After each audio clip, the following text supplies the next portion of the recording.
We have also seen BBF, the Center for Mammography, that's screening breast cancer for women. Now here, let me tell you that that is good.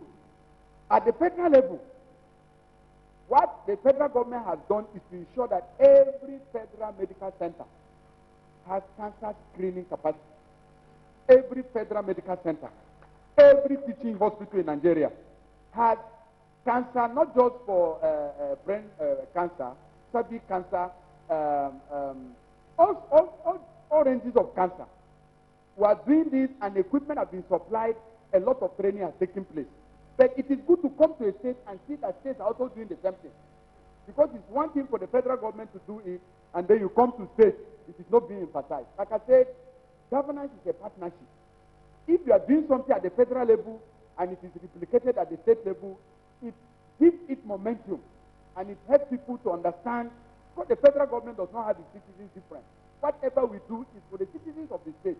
But I want to thank the governor here that they are taking the challenge to also provide these services at the state level, which enables the people of Kebbi to have greater opportunities to access cancer screening.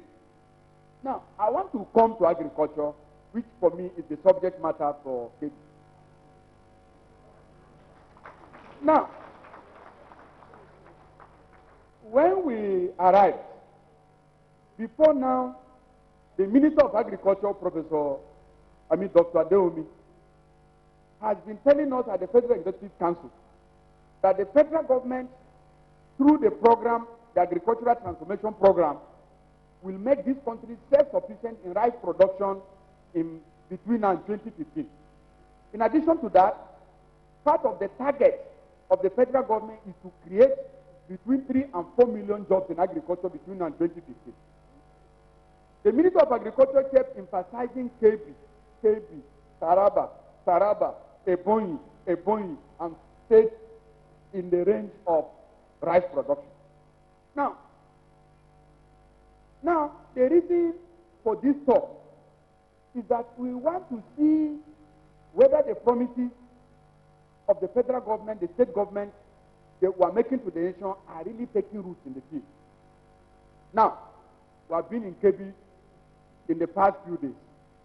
I can say confidently to Nigerians that from the rice farms we saw in Kebbi, rice farms, green and others harvesting, I have every confidence that what the Kebbi state government is doing by providing pumps, providing tractors, providing materials to their farmers, and networking with the federal program in terms of development of seeds, in terms of provision of inputs, it is very, very clear that Kebbi definitely is going to take the lead in rice production for Nigeria.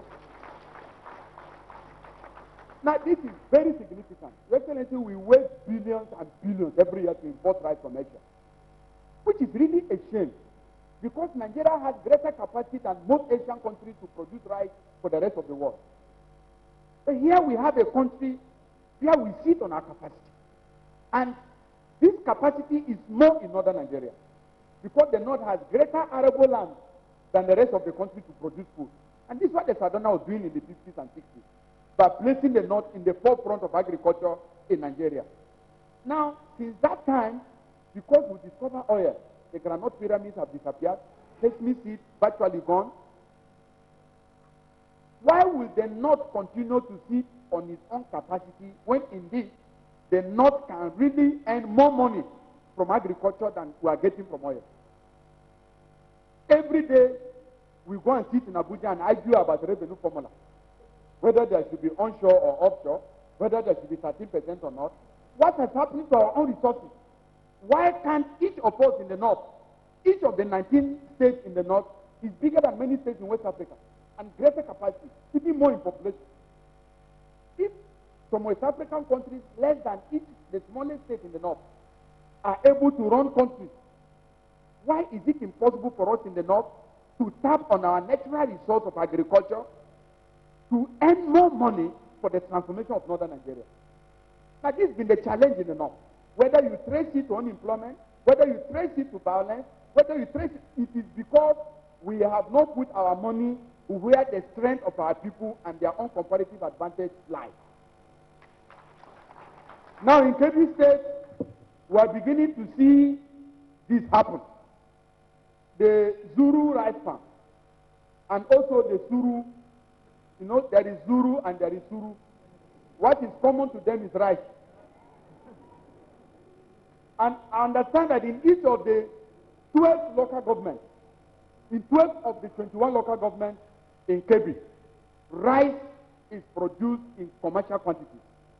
Now, what the federal government is doing in support of the governor and the people of Kebbi is, one, we have just supported a private sector operator to build 2 big, huge rice processing mills here in Kebbi.